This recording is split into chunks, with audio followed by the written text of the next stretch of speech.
안녕하세요. 오늘도 사연 살롱을 찾아주셔서 감사합니다. 이혼한 아들과 함께 사는 60대 아줌마예요. 부모라면 누구나 내 자식이 장성해서 행복한 가정을 이루고 사는 걸 보기 바랄 거예요. 저도 그랬거든요. 그래서 자식 반려자를 찾을 때 내 결혼보다 더 신경을 쓰기도 했으니까요. 그렇게 고르고 골라서 얻은 며느리 때문에 내 아들 인생이 걷잡을 수 없이 무너져 버렸다는 걸 알게 된 순간 정말이지 눈이 뒤집어지고 반 미친년처럼 되더라고요.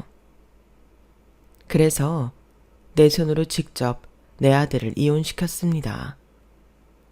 사람들 눈에는 제가 자식 부부 인생에 함부로 간섭하는 못된 시어머니로 비춰질지 모르겠지만 그런 건 정말 아니었어요. 그런 억울함을 벗고자 이렇게 사연까지 보냅니다. 제 인생은 무능한 두 남자 때문에 시작부터 엉망이었어요. 무능한 아버지 때문에 친구들이 학교 다닐 때 저는 공장에서 미싱을 돌려야 했고, 아버지 빚 때문에 돈에 팔리다시피 술과 도박에 빠진 남자한테 시집을 가야 했거든요. 제 시댁이 예전엔 꽤 사는 집이라서 망나니 같은 아들 장가 보낸다고 돈을 주고 저를 데려간 거였어요. 저 이전에 여러 곳에 중신을 넣었지만 다들 그런 인간한테는 딸을 못 준다고 퇴짜를 놨다더군요. 자그마치 15집에서나요. 그런데도 저희 아버지는 중신 얘기가 나오자마자 얼마냐는 말부터 하셨어요. 저희 아버지는 딸아이 인생이 어떻게 되든 말든 당장 자기 손에 쥐어지는 돈 몇 푼이 더 중요했던 사람이었거든요. 우시장에 나온 송아지 가격 흥정하듯이 아버지는 시댁에 제 몸값을 올려달라고 요청했고, 몇 번의 신랑이 끝에 양가 아버님이 가격 흥정을 끝내면서 제 결혼이 결정이 됐어요. 그렇게 신랑 얼굴도 모른 채 시댁에 팔리듯 시집으로 온 저는 결혼식 당일에서야 저보다 10살이 많은 남편을 보고 하늘이 무너지는 것 같았어요. 분명 10살 차이라고 했는데 정작 만나보니 완전 중늙은이였거든요. 술과 도박에 빠져 살아서 그런가 원래 자기 나이보다 10살 이상 나이가 더 들어 보이더라고요. 하지만 나이든 외모든 그딴 건 문제도 아니었어요. 신혼 첫날부터 술에 취해 살림살이를 다 때려 부수고 술이 깨자마자 도박판으로 달려갔다는 게 진짜 문제였죠. 멀쩡한 부모라면 이런 남자한테 딸을 팔지는 않았을 테지만 제 친정아버지는 그럴 정도로 정신이 제대로 박힌 사람이 아니었어요. 마누라도 자식도 돈만 준다면 다 팔아치울 인간이었으니까요. 사남매 중에 둘째이자 맏딸로 태어난 저는 태어나던 순간부터 집안 살림 미천 취급을 받았어요. 어머니 대신 집안일도 하고 밭일도 하면서 동생들 기저귀까지 빨아대며 학교를 다녀야 했거든요. 그래도 그렇게나마 학교를 다닐 수 있는 게 얼마나 행복했나 몰라요. 비록 월사금을 못 내서 담임 선생님한테 매도 맞고 도시락을 못 사가서 수돗물로 배를 채우긴 했어도 학교에 적을 두고 배움을 이어갈 수 있었으니까요. 중학교를 졸업한 이후 아버지 성화에 못 이겨 공장에 나가게 되었을 때 얼마나 울었나 몰라요. 이제 다시는 교복을 입고 학교에 갈 수 없다는 사실에 하늘이 무너지는 것 같았거든요.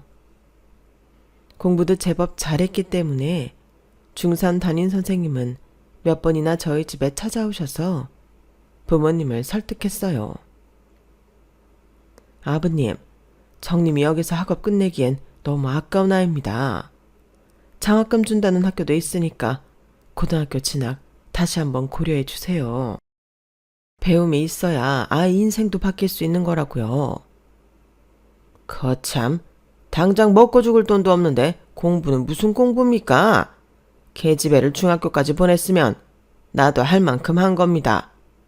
위로 지 오빠도 있고 아래로 동생들이 주렁주렁 있는데 맏딸이 돼서는 집안에 살림 미천 노릇하는 건 당연한 거지.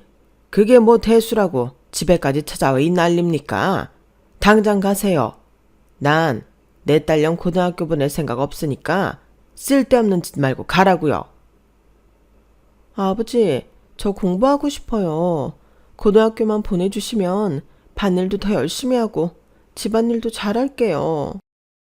잠을 줄이라면 줄이고 밥을 덜 먹으라면 덜 먹을 테니까 제발 학교 좀 보내주세요. 네? 저는 담임선생님 등을 떠밀어 쫓아내는 아버지한테 달려가 바짓가랑이를 붙들고 애원했어요. 하지만 아버지는 오히려 역정만 내시고는 매몰차게 저를 걷어차셨어요. 그 바람에 저는 흙바닥에 널브러지듯 던져졌어요. 흙투성이가 된 채로 닭똥 같은 눈물을 뚝뚝 흘리며 한참을 울어댔죠.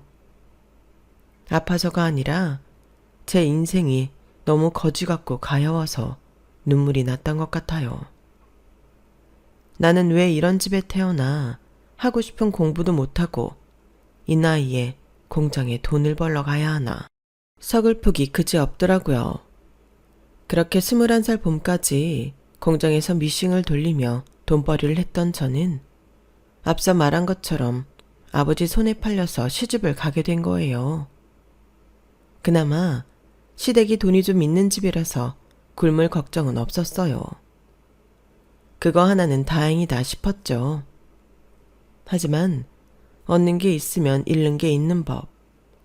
집에서 부리던 사람들도 배불리 먹는 그 밥을 저는 단 한 번도 마음 편히 먹어본 적이 없어요.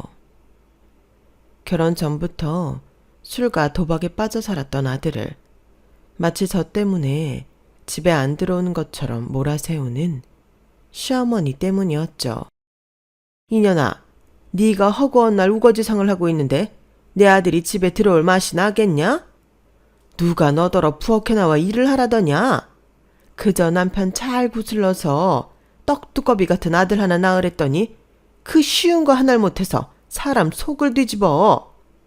우리가 너 데려온다고 들인 돈이 얼만데 밥값도 못하면서 밥 입으로 들어가냐고? 하유, 아무짝에도 쓸모없는 년을 뭐 한다고 그 큰 돈을 주고 데려왔나 몰라. 이럴 줄 알았으면 얼굴 반반한 술집년을 데려왔지. 나이 어린 거 하나 보고 거지 속으로 해서 저런 걸 데려왔을까. 아이고, 구리야. 잘못했습니다, 어머님. 제가 더 노력할게요. 짖지도 않은 죄로 고개를 조아리고 죄송하다는 말을 입에 달고 사는 동안 저는 정신적인 아픔이 몽둥이로 피 터지게 맞는 것보다 훨씬 더 아프다는 걸 깨달을 수 있었어요. 집에 들어오는 날보다 노름판 술판에서 보내는 시간이 더 많았던 남편은 수중에 돈이 다 떨어져야만 집에 돌아오곤 했어요. 그런 날이면 어머님은 제게 대놓고 눈치를 주곤 하셨죠. 아직 남자 경험이 없던 저는 어머님 등살에 못 이겨 입술도 빨갛게 칠하고 방으로 들어갔지만 돌아오는 건 폭언과 폭력뿐이었어요. 옆에 내가 조신하게 집구석에서 살림할 생각은 않고 꼬라지가 그게 뭐야? 네가 술집 작부야? 너 나 없는 동안 그꼴로 동네 사내들 앞에서 엉덩이 흔들고 다녔냐? 말해봐 이년아. 언 놈이랑 붙어먹고 다닌 거야? 그런 거 아니에요. 당신 오는 날만 발랐어요. 어머니께 물어보세요. 저 한눈 안 팔고 집에만 있었다고요. 너도 내가 나이 처먹고 능력 없다고 무시하는 거지? 내가 아버지 발밑에서 발발 기니까 네 눈에 내가 이 집 개새끼로 보이냐? 내가 만만해 보이냐고. 내가 오늘 네 년 버릇을 단단히 잡아놓을 테니까 각오해. 주인 몰라보는 옆편네는 매로 다스리는 게 답이니까 이리 와! 대를 이어야 한다고 어떻게든 남편과 한 방에 밀어넣는 어머님과 저만 보면 못 잡아먹어서 안달인 남편 사이에서 죽어나는 건 저였어요. 남편에게 몸이 상하고 시어머니 시집살이에 마음이 병들어갔어요. 결국 시어머니는 그렇게 염원하던 손주를 안아보지도 못한 채 세상을 떠나셨어요. 제가 아들을 낳은 건 어머님이 돌아가신 이듬해였거든요. 시어머니 장례를 치르고 한 달쯤 지났을까요? 술에 취해 돌아온 남편이 그날은 웬일인지 욕설도 폭력도 없이 저를 안더군요. 이후로도 남편은 어머님이 살아계실 적엔 그렇게 밀어내던 저를 밤마다 찾았어요. 이제야 남편이 정신을 차리는가 보다 생각했어요. 나중에야 그 이유를 알고는 경악했지만요. 호랑이 같은 남편과 개차방 같은 아들 사이에서 늘 아들의 방패막이가 되어주던 시어머니가 돌아가시자 남편은 위기의식을 느꼈던 거예요. 시아버지 성격에 순순히 자기한테 재산을 물려줄 리 없다는 걸 누구보다 잘 아는 남편이었으니까요. 그래서 아버님이 그렇게 원하시는 손주 하나 안겨드리고 자식을 미끼로 부모 돈을 빼먹어보자 했던 거였죠. 도박에 미친 인간 눈에는 부모 자식도 판돈으로밖엔 안 보였던 거예요. 그런 인간이니 아버님이 돌아가시면서 물려받은 양조장을 온전히 지킬 리가 없었어요. 딱 2년 걸리더라고요. 그 많던 재산 깡그리 도박판에 쏟아붓고 알거지가 된 것 말이죠. 그때가 우리 아들 5살 때였어요. 집이고 땅이고 다 팔아먹고 죽었는지 살았는지 종적을 감춘 남편 탓에 저는 어린 아들과 함께 길바닥에 나앉고 말았어요. 수중에 있던 얼마 안 되는 돈으로는 방을 구할 수도 없어서 싸구려 여인숙의 짐을 풀고는 아이와 함께 지냈어요. 날품팔이라도 하려면 애를 맡길 곳이 필요했지만 친정도 있으나 마나한 처지인데 그럴 데가 어디 있겠어요. 할 수 없이 어린 아들을 방에 혼자 두고 일을 다녀야 했죠. 요크루트 몇 개와 빵 한 봉지를 놓아준 채 TV를 틀어놓고 문을 잠그고 일을 다녔어요. 다행히 우리 아들이 순한 편이라서 일 마치고 돌아와 보면 까르르 웃으며 저를 맞곤 했어요. 하루 종일 뭐 했냐고 물으니 텔레비전을 봤다고 하더군요. 엄마, 나 잘 숨어 있었어. 소리 안 내고 조용히 있었어. 아까 누가 문을 막 두드려서 조금 무서웠는데 그래도 꾹 참고 안 들켰어. 잘했지? 초롱초롱한 눈으로 저를 올려다보는 아이를 보니 억장이 무너지는 것 같았어요. 하루 벌어 하루 살려면 아이를 두고 일을 나갈 수밖에 없지만 한창 아이들과 뛰어놀 나이에 좁은 여인 숙방에 갇혀있는 아들을 생각하면 순간순간 무너져 내렸어요. 이렇게 키우느니 차라리 아들을 시설에 보내는 편이 낫지 않을까 하는 생각이 들 정도였죠. 고된 노동으로 몸이 아픈 건 얼마든 참을 수 있었지만 내 아이를 골방에 가둬두고 키워야 하는 건 정말 참기 힘들더라고요. 하지만 얼마 지나지 않아 이런 고민조차 사치가 되어버린 사건이 벌어졌어요. 하필 그날은 아침부터 아들 녀석이 땡깡을 부리더라고요. 자기도 저를 따라가겠다고 말이죠. 어르고 달래다 기어이 혼을 내고는 일을 나갔는데 울다 지쳐 잠들었던 아들이 잠에서 깨고는 캄캄해진 방안이 무서워 자지러지게 울었던 모양이에요.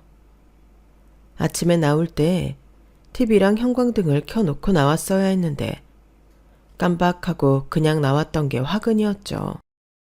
고작 5살짜리 아이가 불 꺼진 캄캄한 방에서 눈을 떴으니 얼마나 무서웠겠어요.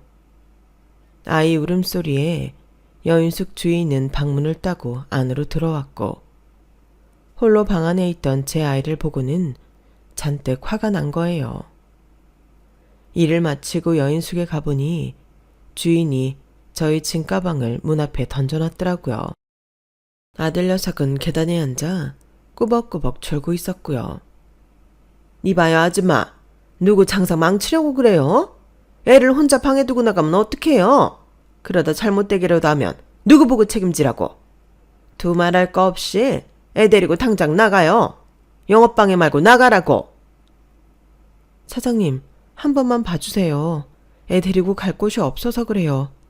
며칠만 말미를 주시면 조용히 나갈게요. 제발 부탁드려요. 당장 갈 곳이 없었던 저는 눈물로 사정을 했지만 주인은 들은 척도 안 했어요. 그 사이 잠에서 깬 아이는 울고 있는 저를 보자 자기도 따라오기 시작했어요. 그러자 여인숙 주인은 영업방해라며 당장 나가지 않으면 경찰을 부르겠다며 으름장을 놓더군요. 결국 아이를 데리고 여인숙을 나오긴 했지만 어디로 가야 할지 모르겠더라고요. 시간도 늦은 데다 아이까지 데리고 있으니 난감하기 그지 없었죠. 일단 어디든 들어가야겠다는 생각에 서울역으로 갔어요. 거기는 야간 기차를 타는 사람들도 있으니 밤거리보다는 안전할 것 같았거든요. 제품에 꼭 안겨 잠든 아들을 보니 이제 더는 안 되겠다는 생각이 들었어요. 어린 아들을 떼어놓고 나가 돈을 버는 건 불가능했으니까요. 이렇게 아이한테 못할 짓을 하며 데리고 있으니 시설에 보내 지금보다는 편히 살게 해주는 게 낫겠다 싶었죠. 하지만 이렇게 떠나보내기는 싫었어요. 좋은 기억 하나쯤은 남겨주고 싶다는 생각이 들었거든요. 그래서 아들을 데리고 부산행 기차에 올라탔어요. 단 하루만이라도 아이와 함께 여행을 하려고요. 굳이 부산으로 가자고 마음을 먹은 건 야간 기차 안에서 잠자리를 해결할 수 있었기 때문이었어요. 그렇게 동도 트기 전 부산에 도착한 우리 모자는 역내에서 시간을 때우고는 출근 시간이 돼서야 역을 나섰어요. 답답한 방 안에만 있다가 모처럼 밖으로 나오자 아들 녀석은 신이 났는지 좋아서 어쩔 줄 모르더라고요. 그런 아들을 보니 가슴이 저며왔어요. 짧은 하루 동안의 여행을 마치고 싸구려 여관에 들어가 잠을 청하려는데 그렇게 눈물이 흐르는 거예요. 비빌 구석이 조금만 있었다면 내 손으로 아들을 시설에 맡길 일은 없을 텐데. 세상이 밉고 무능한 제 자신에 화가 났어요. 세상 모르고 잠들어 있는 아들을 보니 정말 미치겠더라고요. 하지만 제 슬픔에 취해 아이 인생을 망칠 수는 없어서 다음날 아침 아이 손을 잡고 전날 미리 알아둔 시설로 향했어요. 마지막으로 아이가 좋아하는 과자라도 사주려고 시설 근처 구멍가게에 들어갔는데 주인 할머니가 저와 제 아들을 물끄러미 바라보시더라고요. 그리고는 나지막하게 그러시는 거예요. 뭔 사연이 있는가 몰라도 그러면 안 된대. 저리 어린아가 눈에 밟히가 왜 살라 그러노? 애 엄마야, 이리 와가 앉아봐라. 애가 앉아 묻고 숨 좀 돌리봐라. 할머니는 요구르트를 저와 아들 손에 하나씩 쥐어주시고는 당신 옆자리를 손바닥으로 탁탁 치셨어요. 저는 잠시 망설이다가 자리에 앉았어요. 그러자 할머니가 제 아들한테 그러시는 거예요. 요 앞에 아들 보이제? 가서 같이 놀다 오거라. 아들은 제 얼굴만 빤히 바라보았어요. 허락을 해달라는 눈치였죠. 그래서 엄마는 여기 있을 테니까 놀다 오라고 보내주었죠. 아이가 가게를 나서자 할머니가 바로 그러시더라고요. 와, 버리고 갈라고 왔나? 어찌 알았냐고? 많이 봤다 아이가. 데리고 요 앞을 지나가 올 때는 혼자 오더라. 요 짝으로 가모 고아원 안 있나? 애기 엄마도 그리 갈락하는 건 맞지? 그러지 마라. 평생을 후회한대. 할머니는 전쟁통에 자식을 잃고 부산 일대에 있는 고아원은 다 찾아다녔다고 했어요. 하지만 결국 아이는 찾지 못했고 고아원이 있는 이 자리에 터를 잡고 살게 됐다고 하더군요. 그리고 이 자리에서 아이를 시설에 보내려 찾아오는 부모들을 수없이 지켜봐야 했던 거예요. 아이를 버리고 도망치듯 떠나는 부모, 금방이라도 정신을 잃을 정도로 울면서 발길을 돌리는 부모, 다양한 모습의 이별을 지켜봤기에 저희 모자를 본 순간 왜 여기에 왔는지 단번에 알 수 있었던 거죠. 저는 그날 처음 본 할머니 앞에서 그간 살아온 이야기부터 돈을 벌기 위해 아이와 떨어져 지내야 하는 사정까지 모두 털어놓았어요.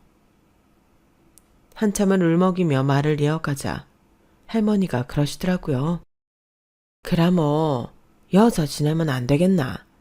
아, 봐줄 사람이 없어가 그런다 했지? 내 봐주꾸마. 와, 신라. 아니요, 그런 게 아니라 정말 그래도 돼요? 정말 저희 아이랑 여기서 살아도 돼요? 그렇게만 해주신다면 제가 무슨 수를 써서라도 그 은혜 갚을게요. 지푸라기라도 잡는 심정으로 저는 할머니 손을 잡고 간절히 부탁했어요. 그렇게 저희 모자는 이별을 하러 갔다가 구멍가게 할머니 집에서 살게 되었어요. 할머니 덕분에 일을 다닐 수 있게 된 저는 옷공장에 들어가 미싱을 돌렸어요. 할 줄 아는 게 그것뿐이라 시작한 거였는데 하루는 공장에서 함께 일하던 한 아주머니가 부업을 해보지 않겠냐고 그러더라고요. 홀복을 만드는 일이었는데 정확히는 옷에 스팽글을 다는 일이었어요. 홀복은 알록달록하고 화려해서 이런 걸 누가 입나 싶을 정도였어요. 아주머니 말에 따르면 술집 아가씨들이나 밤무대 가수들이 주로 입는다고 하더군요.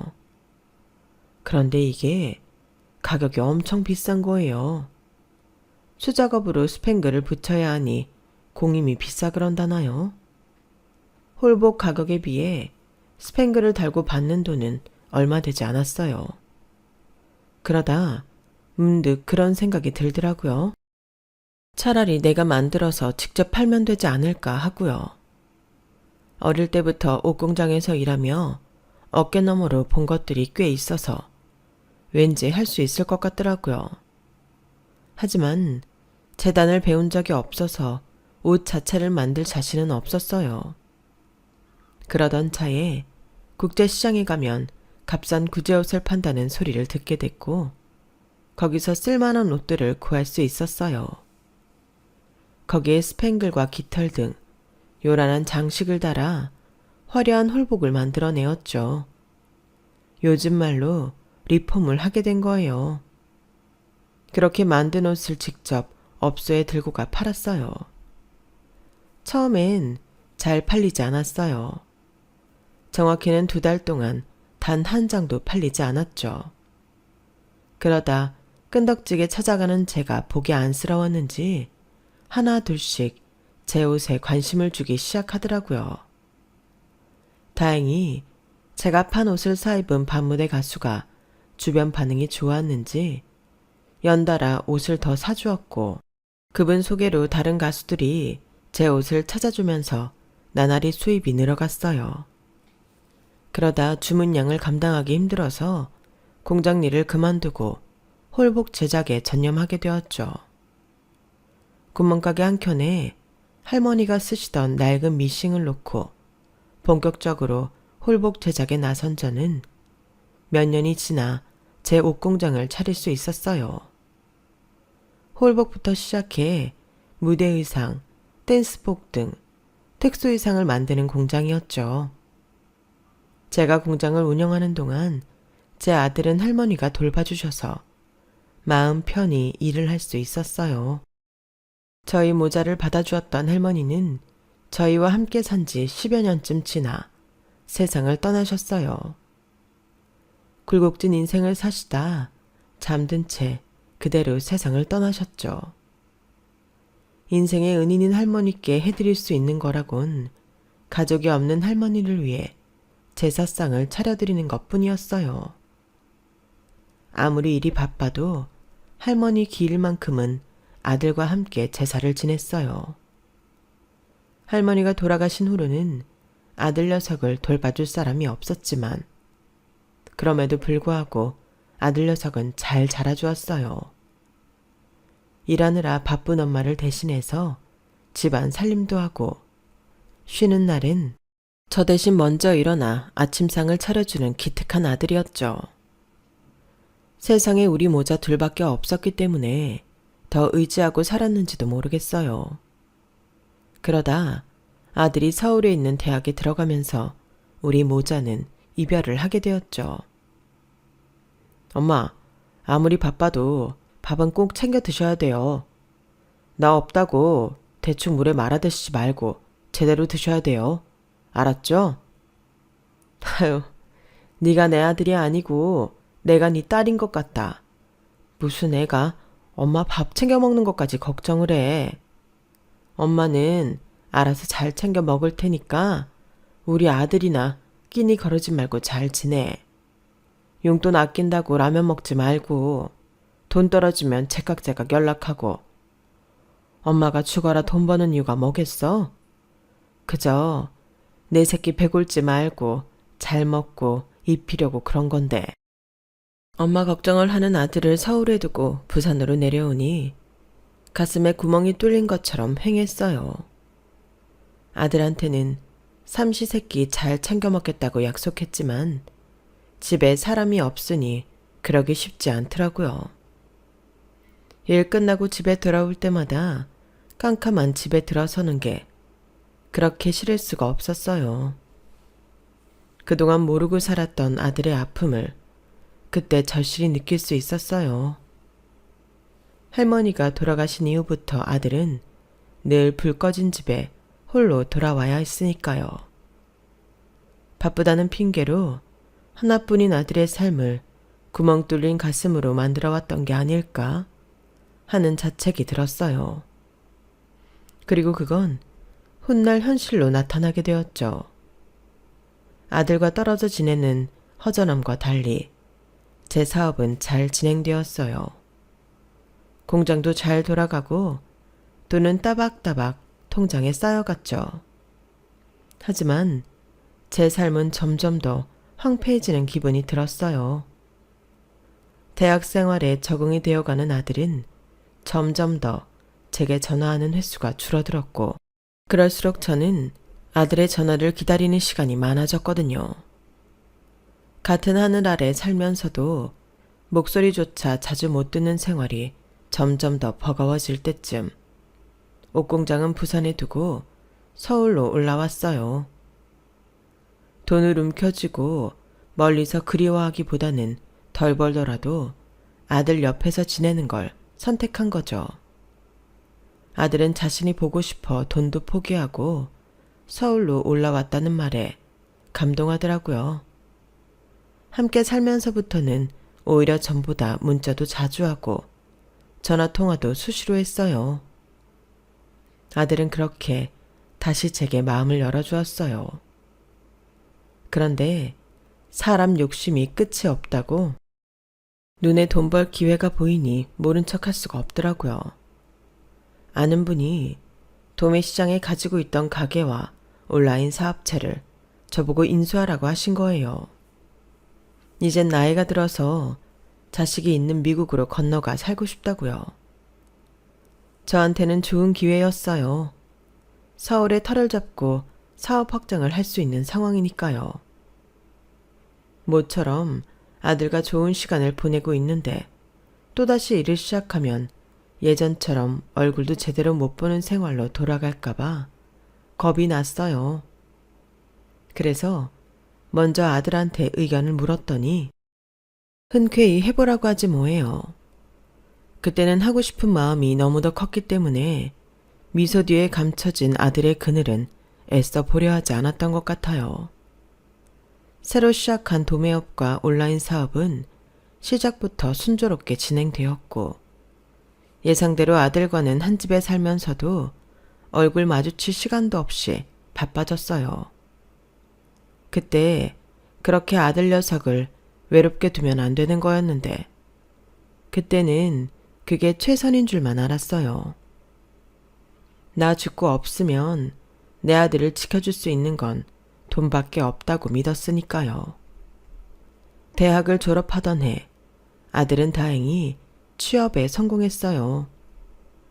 비록 중소기업이기는 하지만 꽤 재정이 탄탄한 회사였죠. 제가 서울에서 다시 장사와 사업을 시작하면서 조금씩 멀어진 모자 사이는 아들이 취직을 하면서부터 더 심해졌어요. 한 집에 살면서도 얼굴 마주치는 날이 손에 꼽을 정도로요. 그럼에도 불구하고 아들은 바쁜 회사 생활을 하면서도 할머니 제사 때는 빠짐없이 참석하곤 했어요. 1년에 한 번 있는 할머니 제사가 우리 모자로서는 마주보고 밥을 먹는 유일한 시간이 되었죠. 세월 탓인지 제 부족함 탓인지 사회인이 된 아들은 많은 게 변했어요. 어릴 때는 엄마밖에 모르던 녀석이 주말에도 약속이 있다며 집을 비우기 일쑤였고, 휴가 때도 지 친구들이랑 여행 다니기에 바빴거든요. 그게 못내 서운해서 도매시장에서 함께 장사하는 주변 상인들한테 푸념을 했더니 글쎄 이러는 거예요. 언니, 그건 언니가 이상한 거야. 한창 연애도 하고 놀 나이에 어떻게 엄마랑 같이 있길 바래. 우리 딸들은 중학교 들어가면서부터 지방에도 못 들어오게 했다고. 내 보기엔 언니가 서운해할 게 아니라 이참에 언니 마음가짐을 바꿔야 돼. 아들 나이가 30 넘었다면서. 당장 결혼한다고 해도 이상하지 않을 나이인데 며느리 들어오면 얼마나 질투를 하려고 그래. 아니, 내가 뭘 어쨌다고 그래. 난 그저 아들이랑 함께 시간을 보내고 싶은 것 뿐인데. 그리고 엄마로서 그 정도 서운한 것도 말 못해. 내가 우리 아들을 어떻게 키웠는데. 아이고, 언니 말하는 레퍼토리 들어보니까 심술 맞은 시어머니 될 확률이 다분하네. 요즘 며느리들이 제일 싫어하는 게 아들한테 집착하는 시어머니라고. 괜히 아들한테까지 미움받지 않게 지금부터라도 마음 고쳐먹어. 저도 사람인지라 그 말을 들을 땐 기분이 좋지 않았어요. 아무리 생각해도 내가 잘못한 건 없는 것 같았거든요. 그런데 자식들 시집 장가 보낸 시장 상인 얘기를 듣다 보니 성인이 된 자식과는 어느 정도 거리를 두는 게 맞다는 걸 깨닫게 되었죠. 그렇게 조금씩 아들과 거리를 두기 시작할 무렵 아들 녀석이 결혼할 여자라고 집에 사람을 데려왔어요.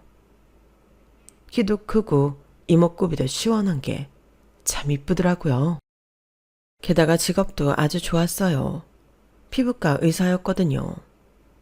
나이는 제 아들보다 4살이 더 많았지만 그런 건 별 상관이 없었어요. 학교를 제대로 다니지 못한 한이 남아 그런가 의대 공부까지 한 며느리감이 그저 좋게만 보이더라고요.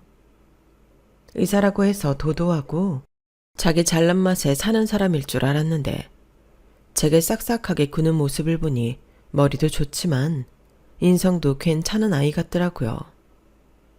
그래서 쌍수 들고 환영했죠. 주변 상인들한테 입에 침이 마르도록 자랑도 했고요. 그랬더니 맞은편 가게 형님이 그러는 거예요. 얘 정수가 그쪽 집에서는 별말 없어. 병원을 차려달라거나 열쇠 몇 개를 해오라거나 뭐 그런 거 있잖아. 아무리 며느리라지만 의사는 의사인데 여자 쪽 집에서 바라지 않겠냐 이거지. 자식 의대 보내는데 돈이 한두 푼 들었겠어. 자식 가지고 장사하는 건 좀 그렇지만 그래도 바라는 게 있을 것 같은데 말이야. 아유 형님, 그런 걱정 마세요. 우리 며느리감은요 그런 거 바라는 애가 아니에요. 그쪽 부모님도 그렇고요. 뭐 병원 차려달라 그러면 하나 차려주죠 뭐. 지금까지 내가 지문이 닳도록 바느질해가며 돈 번 이유가 뭔데요? 내 새끼만큼은 남부럽지 않게 키우려고 그런 건데 쟤들이 사는데 병원에 필요하다 그러면 그걸 못 해주겠어요? 달러 빚을 내서라도 해주죠.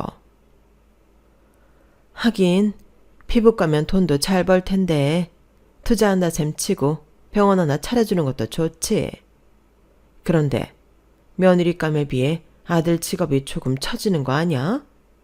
대기업도 아니고 중소기업 다닌다고 했잖아. 잘날 마누라한테 기주고 사는 거 아닌가 모르겠다. 그 말을 듣는데 순간 열이 확 나더라고요.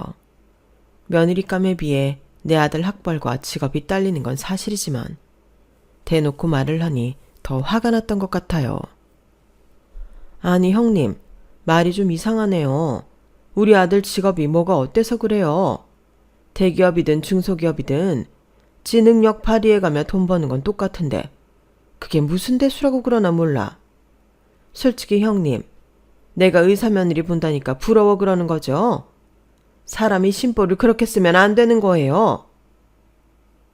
너 무슨 말을 그렇게 하니? 내가 지금 네 아들 흉보려고 이러는 거야?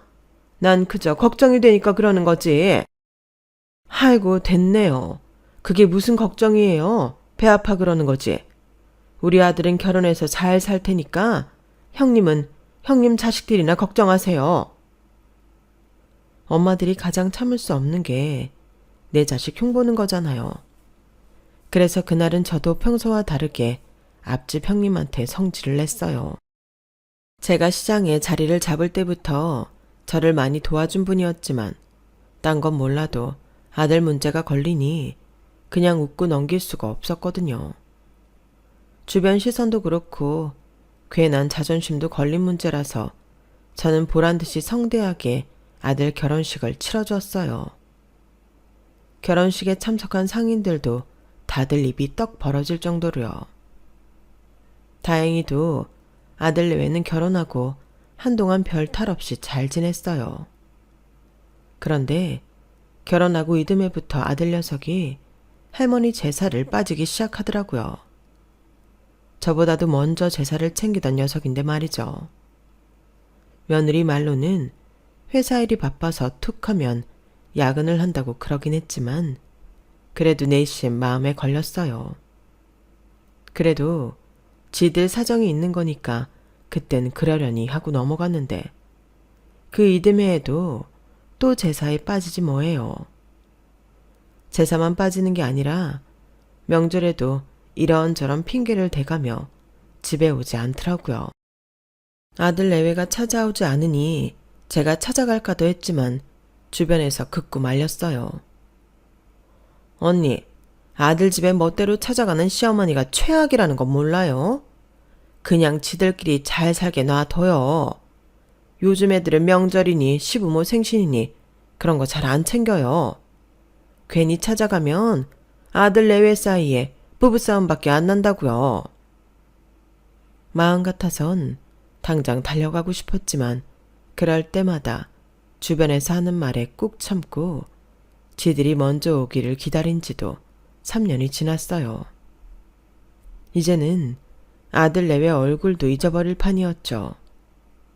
그러다 하루는 도저히 못 참겠어서 제가 아들한테 전화해 집에 좀 들르라고 했어요. 그랬더니 회사 일이 바빠서 언제 일이 끝날지 모른다며 나중에 보자는 거예요. 그래 안 되겠다 싶어 아들 집으로 찾아갔죠. 집 앞에 가서 기다릴 심산으로요. 그런데 세상에 11시가 넘어서 돌아온 아들 꼴이 말이 아닌 거예요. 옷차림도 티셔츠 차림인데다 온몸이 땀에 흠뻑 쩔어 있더라고요. 혈색도 안 좋고 완전 초주검이 돼 있는 아들을 보니 울컥했어요. 지훈이 너 회사에 있던 거 아니었어? 옷차림이 그게 뭐야? 너 혹시 회사 잘렸니? 그래서 엄마한테 거짓말하고 집에도 안 왔던 거야? 아니야, 잘린 거 아니고 내 손으로 그만둔 거야. 엄마, 나 피곤하니까 그만 좀 가. 나 새벽에 일 나가야 돼. 얘, 너 도대체 무슨 일이 있었길래 그래? 안 되겠다. 일단 엄마랑 병원부터 가자. 그러자 아들은 제 손을 뿌리치며 소리쳤어요. 제발 나 좀 내버려 둬요. 이제 와서 엄마 노릇이라도 하겠다는 거예요? 엄마한테는 일이 전부면서 왜 갑자기 찾아와 이러냐고요. 엄마한테 난 아무것도 아닌데. 나요, 다 기억해요. 엄마가 나 고아원에 버리려고 했던 거 다 기억한다고요. 할머니 아니었음 그날 엄마는 나 버렸을 거잖아요. 그 말을 듣는데 심장이 뚝 떨어지는 것 같았어요. 아들이 모를 줄 알았거든요. 그날 내가 어떤 생각을 가지고 아들과 할머니 가게까지 갔었는지를. 아들은 버럭 소리를 지르곤 현관문을 닫고 들어가 버렸어요. 저는 문 밖에 주저앉아 멍하게 앉아 있었죠. 얼마나 그렇게 있었을까요? 새벽 1시가 넘어서 며느리가 집에 돌아왔더라고요. 저를 본 며느리는 꽤 놀란 표정이었지만 이내 표정을 바꾸고는 저를 데려다 주겠다며 주차장까지 따라 내려왔어요. 그리고는 그간 있었던 일을 전해주었죠. 2년 전 제 아들이 회사에 큰 손해를 끼치고 강제 퇴사되었다고요. 거액의 소송까지 제기된 상황이라 퇴직금도 포기하고 나왔다더군요. 지금은 남은 빚을 갚기 위해 택배 배달도 하고 대리운전도 하면서 밤낮으로 돈을 벌고 있다고요. 그 말을 들으니 그동안 손 놓고 방관해온 제 탓이라는 생각이 들었어요. 그래, 빚이 얼마나 된다니? 내가 그 빚 갚아줄 테니까 우리 지훈이 몸 좀 추스릴 수 있게 일 그만두라고 해. 그런데요, 어머님, 그 이가 알면 안 받으려고 할 텐데요. 어머님한테 손 벌릴 것 같았으면 진작 그랬겠죠. 자기가 원치 않으니까 숨긴 걸 텐데 이제 와서 어머님 돈 받은 거 알면 엄청 화낼 거예요. 그럼 이렇게 하면 어떨까요? 저희 친정에서 해준 돈이라고 하고 줄게요. 유산 받을 거 미리 받았다고 하면 낫지 않겠어요? 갚아야 될 이유도 없으니 일도 줄일 거고요. 그래, 네 말이 맞다. 그렇게 하자. 다음날 저는 며느리 계좌로 아들이 회사에 갚아야 할 돈 2억 3천만 원을 송금해 주었어요. 집으로 돌아와 곰곰이 생각하니 지난 2년 동안 며느리 혼자 벌어서 생활했을 거란 생각에 너무 미안하더라고요. 귀한 남의 집 딸 데려다가 고생만 시키는 것 같아서요. 그래서 그달부터 아들 대신 제가 생활비를 보내주었어요. 그런데 반년쯤 지났을까요? 아들이 집으로 찾아온 거예요. 지난번에 봤을 때보다 상태도 많이 호전돼 보여서 눈물이 다 나려고 하더군요. 그런데 아들 녀석이 뜬금없이 그러는 거예요. 엄마, 내 와이프한테 병원 좀 차려주면 안 돼요? 엄마도 알다시피 내가 가장 노릇을 못하잖아요. 못난 자식 대신이다 생각하고 병원 좀 차려주세요. 왜? 네 와이프가 병원에 달래? 아니요. 그냥 내가 미안해서 그러죠. 그리고 그때 일은 제가 잘못했어요. 엄마한테 그러면 안 되는데 제가 사는 게 힘들다 보니 그렇게 됐어요. 죄송해요, 엄마. 아니다. 엄마가 너한테 소홀했던 건 사실이잖아. 그래도 지훈아, 엄마는 정말이지 너랑 떨어져 살고 싶지 않았어. 어린 널 여관방에 숨겨두고 일 나가는 게 너무 힘들어서. 네가 다른 애들처럼 밖에서 뛰어놀지도 못하고 방 안에만 갇혀 사는 게 너무 미안해서 차라리 시설에 보내는 게 낫지 않을까 생각했던 거야. 돈 벌면 당장 데려오려고 했었어. 정말이야. 그러자 아들이 제 손을 잡으며 그러더군요. 엄마, 미안해할 거 없어요. 덕분에 할머니 만나서 함께 살 수 있었잖아요. 나 엄마 원망 안 해요. 그리고 앞으로는 일도 열심히 하려고요. 엄마가 차려주시는 병원 제가 제대로 키워볼게요. 그래서 엄마 돈 꼭 갚을 거예요. 기대하셔도 좋아요. 사실 아들의 뜬금없는 병원 타령에 좀 놀라기는 했지만 그렇다고 못해줄 일도 아니었어요. 제가 자식이 더 있는 것도 아니고 어차피 나 죽으면 아들한테 물려줄 재산 미리 좀 떼어준다고 생각하면 문제될 것도 없었으니까요. 그래서 알겠으니 와이프랑 상의해서 병원 자리부터 알아보라고 했어요. 그랬더니 기다렸다는 듯이 일주일도 안 돼서 병원 자리가 났다고 연락이 왔더라고요. 그리고는 번갯불에 콩 구워 먹듯 개원까지는 일사천리로 순식간에 진행되었어요. 그렇게 며느리 병원 개업식이 다가왔고 저는 그동안 제 아들 내외를 두고 말들이 많던 시장 상인들을 죄다 불러 개업식에 찾아갔어요. 내 아들 내외가 번듯하게 잘 살고 있다는 걸 자랑도 할 겸 잘난 며느리 자랑도 할 겸 해서 부른 거였죠. 그런데 개업식에 온 앞가게 형님이 제 며느리를 보자 흠칫 놀라며 뒷걸음질을 치더라고요. 그리고는 손을 벌벌 떨면서 저를 불렀어요. 형님을 따라 건물 비상구로 나온 저는 무슨 일이냐고 물었죠. 그랬더니 정수가 네 며느리 진짜 정차는 말이야. 아, 내가 이 말을 해도 되나 모르겠네. 사실 나도 처음엔 긴가민가 했어. 내가 니네 며느리를 본 게 몇 년 전에 결혼식장에서 본 게 다잖니. 근데 오늘 보니까 딱 알겠더라. 네 며느리 도박 중독자야.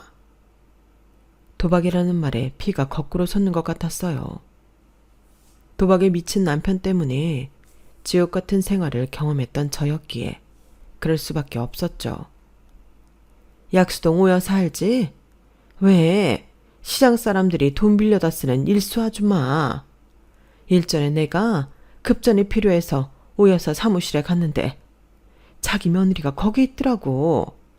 그땐 정숙이 네 며느리인지 몰랐지. 암튼 도박 때문에 진 빚이 10억에 가깝게 된다는 거야. 남편 퇴직금 빼서 얼마 갚고 지 월급도 매달 차압당하고 있다나? 어디서 났는지 요전에도 2억 얼만가 갚았는데 그러면 뭐해? 밑 빠진 독에 물 붓기지. 도박쟁이들이 돈 떨어졌다고 손 놓는 거 봤니? 지 마누라에 자식들까지도 팔아먹는 족속들인데 모르긴 해도 이 병원도 조만간 다 빼먹지 않을까 싶다. 앞가게 형님 말을 들어보니 그간 있었던 일들이 착착 들어맞는 게 틀림없다 싶었어요. 하긴 저한테 손 벌리기 싫어서 밤낮 없이 일해 회사 돈 갚겠다고 했던 놈이 갑자기 병원을 해달라고 온 것도 이상했죠. 이게 다 며느리가 중간에서 꾸민 짓이었기에 아들도 저도 속았던 거예요. 속에서 천불이 난 저는 한창 개업식으로 북적이는 병원으로 들어갔어요. 그리곤 고사상에 놓인 시루떡을 들고 그대로 며느리 얼굴에 던져버렸죠. 느닷없는 세례의 며느리는 물론 사던 집 사람들도 놀란 표정이었어요. 이 도박에 미친년아. 니년이 내 아들 인생 말아먹고 이젠 내 돈까지 끌어다 도박판에 밀어 넣을 생각이냐? 의사? 니깎게 무슨 의사야? 도박에 미친 인간 쓰레기지. 너 내 아들이 회사에 손해입힌 돈 갚는다고 받아간 내 돈 2억 3천. 그거 어딨니? 정말 내 아들 회사에 갚아줬어? 아니지. 네 도박빚 갚는 데 썼지? 약수동 오여사한테. 그러자 며느리가 눈이 동그래지면서 저와 제 아들 눈치를 살피더라고요. 영문을 모르겠다는 표정으로 서 있던 아들은 그제야 제 아내한테 물었어요. 도박빚?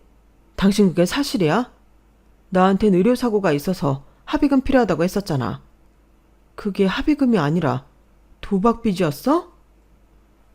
여보, 그게 아니라 어머님이 잘못하신 거야. 도박은 무슨... 내가 무슨 도박을 해. 자기 나 못 믿어? 자기 엄마가 우리 사이 갈라놓으려고 거짓말하는 거야. 그동안 돈에 미쳐서 아들도 나 몰라라 해놓곤 이제 늙고 힘 떨어지니까 당신한테 매달리려고 그러는 거라고. 자기 외로울 때 곁에 있어준 사람은 자기 엄마가 아니라 나잖아. 그런데 내 말을 못 믿어? 며느리는 눈 하나 깜박 않고 거짓말을 해댔어요. 그러자 사돈 양반이 한숨을 푹 쉬더니 제 앞에서 무릎을 꿇더군요. 그리고는 자기 딸이 대학 시절부터 도박에 빠져 살았다고 고백을 했어요. 공부 스트레스를 못 이겨 장난삼아 했던 스포츠 토토를 시작으로 점점 더 도박에 빠져들어갔다고요. 그러면서 선처를 구하더라고요. 앞길이 창창한 아이니 한 번만 봐달라고요. 앞길이 창창해요. 지 남편 회사까지 그만두게 만들고 시어머니 돈까지 빼서 도박하는 년이 앞길이 창창하다고요? 아이고, 그럼 이 나라 교도소에 갇혀있는 온갖 범죄자들이 다 앞길 창창한 인간들이겠네요. 사돈도 정신 차리세요. 자기 자식이라고 감싸고 도는 것만이 능사가 아니라고요. 당신들이 그동안 쉬쉬하고 눈 감아준 바람에 내 아들 인생까지 망가질 판인데 누구 보고 용서를 하라 말아 하냐고요. 난 절대 용서 못해요. 저 도박쟁이년 당장 교도소에 쳐넣고 전현이 망가뜨린 내 아들 인생 보상받을 거라고요. 그제야 며느리는 제 다리에 매달려 울부짖으며 용서를 구했지만 그걸로 화가 풀리지는 않았어요. 그래서 당장 아들 내외를 이혼시키고 본격적으로 소송을 시작했죠. 그동안 며느리가 도박빚으로 쓴 돈과 내 아들이 받은 금전적, 정신적 피해 보상까지 청구했어요. 결국 배상금은 며느리 부모가 대신 갚아주었고 며느리는 의사면허 박탈과 도박치료센터에 들어가게 되었어요. 그리고 그 일이 있은 지 3년이 지난 지금 저는 아들 내외와 함께 살고 있어요. 제 아들이 작년에 재혼을 했거든요. 제가 운영하던 온라인 쇼핑몰에서 일하던 직원인데 얼마나 야무지고 착실한지 몰라요. 고등학교 졸업하고 사회생활을 시작해서 지 동생들 대학 공부까지 다 시킨 기특한 아이죠. 제가 일선에서 물러나며 부산에 있는 옷공장과 서울에 있는 가게 그리고 온라인 쇼핑몰을 아들한테 넘겨줬는데 그때 같이 일하다가 눈이 맞았지 뭐예요. 그래서 지금은 아들 부부가 열심히 벌어다 저를 먹여 살리고 있답니다. 올 가을이면 첫 손주도 태어날 거라서 전 요즘 구름 위를 날아다니는 기분으로 살고 있어요. 두 남자 때문에 일그러졌던 힘겨운 내 인생이 이제야 온전히 제 자리를 찾은 기분입니다. 사는 게 그렇잖아요. 절망이 있으면 희망도 있고 고통이 있으면 기쁨도 있는 거 아니겠어요? 힘든 일을 다 넘겼으니 이제는 행복한 인생을 꿈꿔보려고 합니다. 지금까지 제 사연을 들어주셔서 감사드려요. 항상 가족들과 행복하시고 항상 건강하세요. 여러분, 사연 댓글에 응원과 현명한 조언 부탁드려요. 좋아요와 구독은 저에게 큰 힘이 됩니다. 오늘도 좋은 일 가득하세요.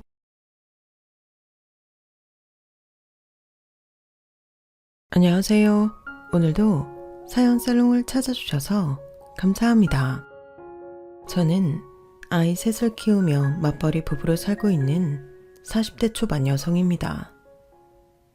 저는 부끄러운 얘기지만 이 나이 먹도록 아직 집착만도 못했어요. 남들 얘기 들어보면 대출을 받더라도 다들 집도 사고 차도 좋은 거 끌고 다니는 것 같은데 저희는 도저히 그런 여유가 생기지 않았어요. 뭐 죽자고 대출받고 할부하면 못할 것도 없겠지만 저는 누구처럼 자식들한테 피해를 주고 싶지 않았기 때문에 절대 주제넘는 빚을 질 생각이 없어요.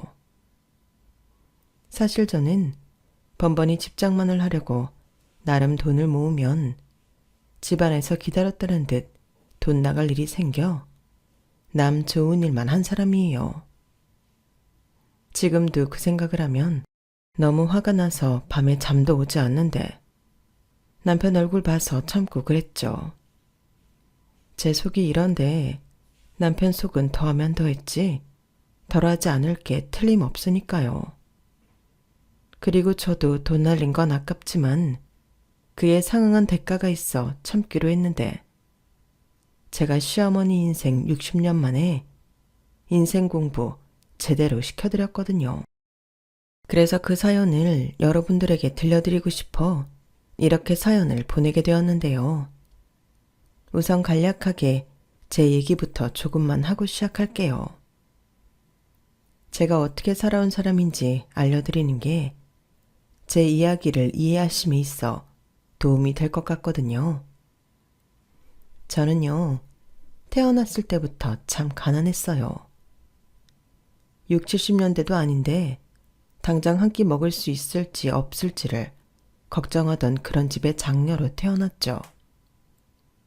왜 하필 또 장녀인지. 저는 죽어라 일만 하고 제가 번 돈을 온전히 제 손으로 만져보지도 못했어요.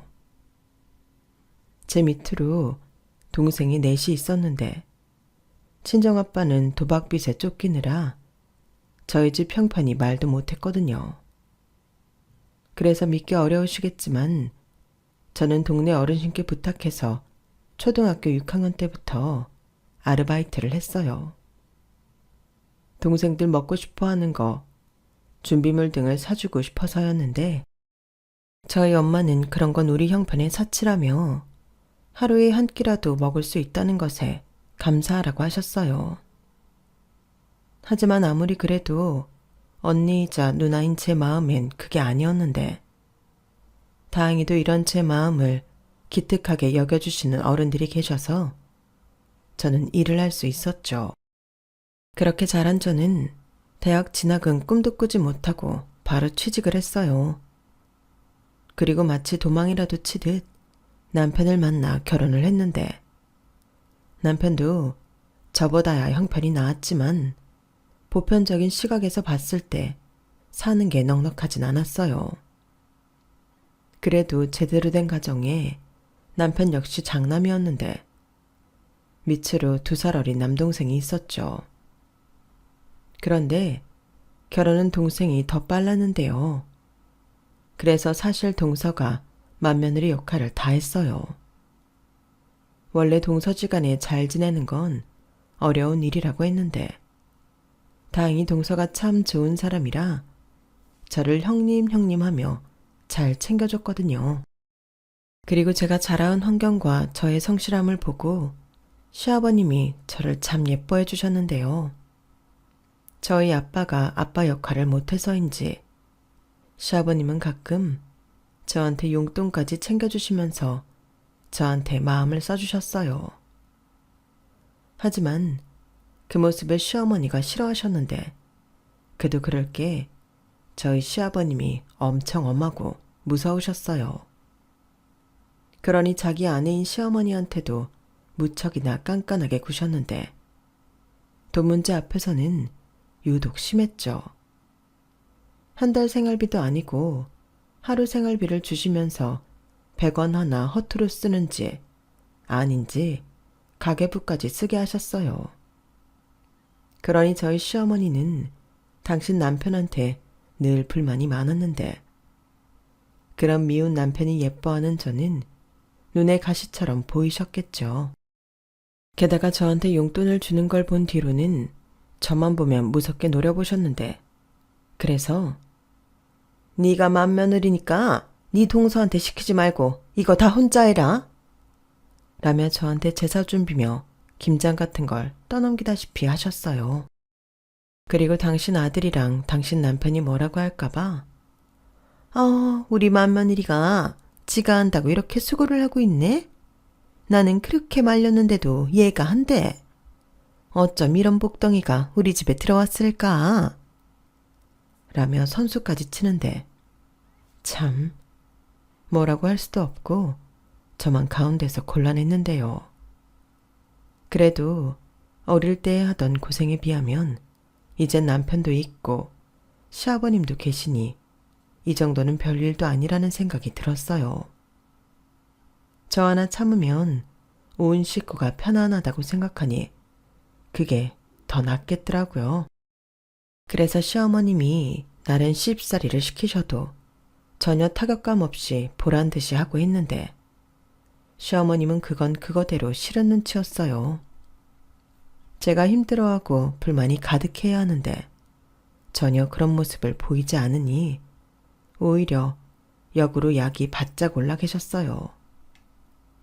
그리고 어쨌거나 저는 맞벌이를 하고 있었기 때문에 자기 마음대로 불러다 일을 시킬 수도 없었는데 어쩌면 그래서 제가 참을만 했던 건지도 모르겠어요.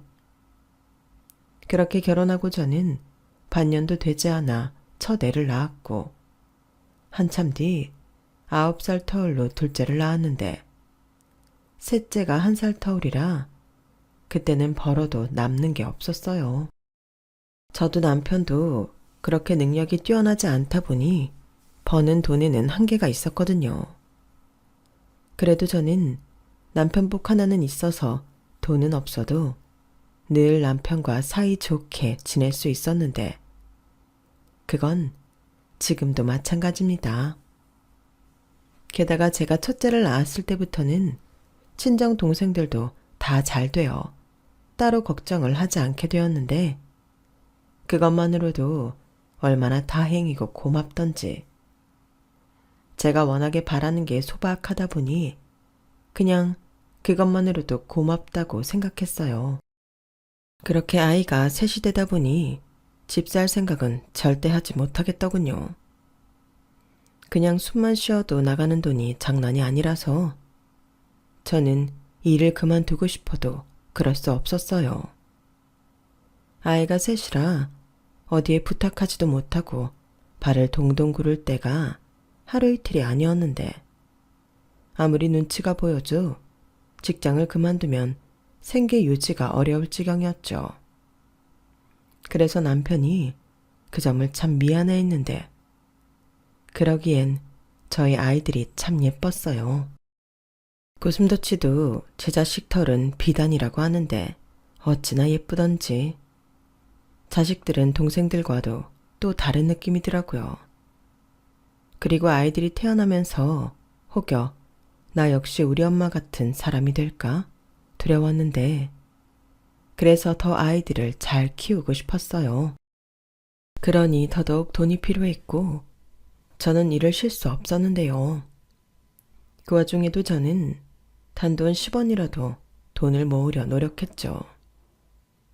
아이들이 더 크기 전에 집 장만을 꼭 하고 싶었거든요. 하지만 참 신기하게도 돈을 모으면 돈 나갈 때가 꼭 생겼는데 시어머니가 자잘하게 사고친 걸 수습하거나 아이들이 다쳐서 병원비로 쓰거나 그렇게 모은 돈이 없어졌어요. 게다가 저희 막내가 초등학교에 들어갔을 때는 시아버님이 아프기 시작했는데 하필 그때 당시가 서방님이 억울하게 다니던 직장에서 해고를 당해 동서 혼자 버는 돈으로 동서네가 생활을 하고 있었어요. 그러니 그런 동서한테 시아버님 병원비를 같이 하자고 할 수 없었고 하는 수 없이 장남인 저희 부부가 전적으로 시아버님의 병원비를 모두 부담할 수밖에 없었는데요. 저희 시아버님은 평소 보험에 대한 안 좋은 인식 때문에 그 흔한 실비보험도 없으셨어요. 그래서 병원에서 나오는 돈은 족족 저희가 부담해야 했고 그때 제가 모은 돈이 시아버님 병원비로 전부 들어갔어요. 전에도 시어머님이 사고치고 남한테 사기당해서 모아뒀던 돈으로 도와드렸는데 저희 시아버님이 돈 문제라면 엄청 예민하셔서 옆에서 제가 봐도 참 무서우셨거든요. 그리고 적어도 그때는 시어머니와 잘 지내고 싶은 마음이 커서 기꺼이 그 돈을 드리곤 했는데 시어머님은 돈은 돈이고 당신 마음은 마음인 좀 이기적인 사람이었어요. 게다가 시아버님 병원비는 제가 모아뒀던 돈으로는 턱없이 부족해서 저희는 저희대로 힘들 수밖에 없었는데 시어머님은 그것도 모르시면서 꼭 어디서 돈을 맡겨놓은 사람처럼 당신 생활비도 저희더러 달라고 하시더라고요. 예, 나도 어쩔 수가 없잖아. 네 시아버지가 생활비를 줘야 세금도 내고 그러는데 지금 어디 돈 나올 곳이 있니? 그러니까 니들이 좀 줘. 니들은 둘이 벌잖아. 어머니, 죄송해요. 저희가 둘이 벌어도 아버님 병원비에 저희 5 식구 생활비까지 너무 벅차서요. 아버님 앞으로 나오는 퇴직금으로 어떻게 안 되실까요? 뭐라고? 그게 뭐 얼마나 된다고 그래? 아, 됐다. 내가 네가 이럴 줄 알았지. 내 아들이랑 얘기할 테니 너는 빠져라. 시어머니는 그렇게 저를 제치고 남편한테 다시 생활비 타령을 하셨어요. 하지만 저희 집 돈줄은 제가 쥐고 있었고 남편은 시어머니한테 더 모질게 말을 했는데 시어머님이 울고불고 자기 너무 서럽다며 그때도 제 탓을 하시더군요. 저게 내 아들 뒤에서 조종질을 하는 게지. 어우, 내 팔자야. 저건 뭐 생긴 것도 별로인데 왜 우리 집 남자들이 사족을 못 쓰는 거야? 이렇게 대놓고 말씀을 하시는데 그땐 저도 짜증이 났어요. 그래서 병원비도 못 받고 싶으신 거 아니면 그만하시라고 처음으로 정색하며 화를 냈는데 그러자 조금 당황했는지 그때부터는 잠잠해지셨어요. 저 건드리면 그나마 나오던 돈도 못 받는다고 생각하셨겠죠. 그리고 동서도 사는 게 많이 힘들었는데 때때로 100만 원, 50만 원 저한테 입금해 주면서 형님, 죄송해요. 저희도 아버님 병원비 같이 내야 하는데 저희도 그이가 지금 일을 쉬고 있어서 그래도 저희 친정에서 돈을 좀 해주셔서요. 급한 대로 얼마 안 되지만 좀 보탰어요. 염치 없지만 이거라도 받아주세요. 라고 하는데 돈도 돈이지만 동서의 마음이 너무 고맙더군요. 그래서 제가 아니야, 지난번에도 50만 원 보내줬잖아. 동서도 힘든데 뭘 그렇게 큰 돈을 보내. 서방님은 계속 이력서는 내고 계신 거지? 금방 좋은 소식이 있을 거니까 동서도 너무 마음 끓이지 말고. 그러다 건강해칠까 무섭다. 이럴 때일수록 동서가 잘 견뎌야 해. 이 돈은 내가 다시 보내줄 테니까. 서방님 취직하시면 그때 다시 줘. 그땐 기쁜 마음으로 받을게. 라고 받은 돈을 돌려주기도 했는데 저도 사실 그러긴 쉽지 않았어요. 저도 당장 목구멍이 포도청이었거든요. 하지만 저보다 더 힘든 동서의 도움까지 받을 수는 없었고 힘들어도 조금만 더 버티자는 생각으로 생활비 대출까지 받으며 힘든 시간을 보냈는데요. 허무하게도 시아버님은 건강을 회복하지 못하시고 돌아가시고 마셨어요. 그리고 당신도 당신이 이렇게 서둘러 세상을 떠날지 모르셨는지 유산에 대한 그 어떤 말도 남기지 않으셨는데요. 어쩌면 고인이 된 본인을 포함해 저희 가족들 모두 시아버님이 남길 재산이 그다지 많다고 생각하지 않았던 것 같아요. 시아버님 명의로 있는 재산이라고는 20년 가까이 된 30평대 아파트와 그동안 들고 계셨던 통장 잔고가 다였거든요.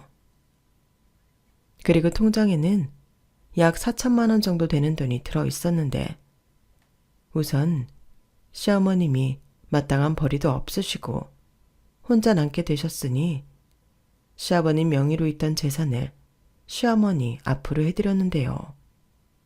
문제는 그때부터 시작되었죠.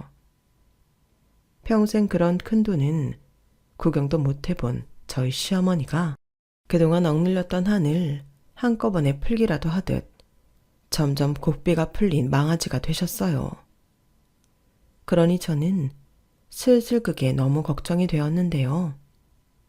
평생 생활비만 받아 써봤지 저런 큰 돈을 관리해 본 적이 없는 시어머니라 저렇게 대책 없이 돈을 쓰시는 게 물가에 내놓은 아이처럼 불안했어요. 하지만 시어머님은 제가 조금이라도 싫은 소리를 하는 것 같으면 저를 우선 경계하시고 봤는데 그러시면서 저를 졸지에 돌아가신 시아버님의 재산이나 누리는 천하에 못돼 처먹은 며느리라고 밖에서 떠들고 다니셨어요. 그러니 저야말로 억울한 사람이 되었는데 남편이 그러더군요. 자기가 좀 이해해. 내가 우리 엄마라서 그런 게 아니라 언제까지 용돈 받아서 벌벌벌 살 순 없잖아.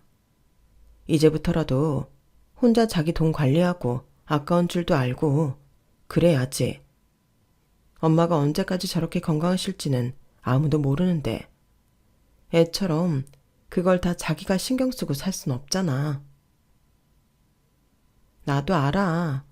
그래서 자기랑 서방님이 아버님 재산 전부 어머님 앞으로 돌리는 거 아무 말 안 했잖아. 근데 지금 어머님이 너무 계획도 없이 절제도 못하시고 돈을 쓰시니까 너무 걱정돼. 내가 그 돈이 탐나는 게 아니라 그 돈으로 당신 노후를 편히 지내실 생각을 해야 하는데 어머님은 꼭 돈 생겨서 신난 여고생 같아. 친구들 만나서 맨날 밥 사고 술 사고 거기에 홈쇼핑은 또 얼마나 하시는 줄 알아? 나도 자기 마음 알지. 근데 어떡해. 자기가 그러면 그럴수록 엄마가 더 그러는걸. 그냥 두고 보자. 저러다 돈 없어진 거 알면 그때는 자기가 왜 그랬는지 아시겠지. 지금은 당신 말뿐만 아니라 내 말도 안 들을걸. 그야. 아우, 우리 마누라는 마음씨도 착해. 우리 엄마가 잘해주는 것도 없는데 그렇게 우리 엄마 걱정을 하냐? 자식이 나보다 낫네. 자기가 알면 뭐하냐? 정작 어머니는 모르는데. 그나저나 빨리 아셔야 할 텐데 그게 너무 걱정이다. 저러다 당신 재산 다 까먹으시는 건 아니겠지? 에이, 아니지. 아무리 우리 엄마지만 우리 엄마 소심해. 남편은 걱정하는 저한테 자기 엄마는 소심해서 큰 사고는 못 친다고 저를 안심시켰어요.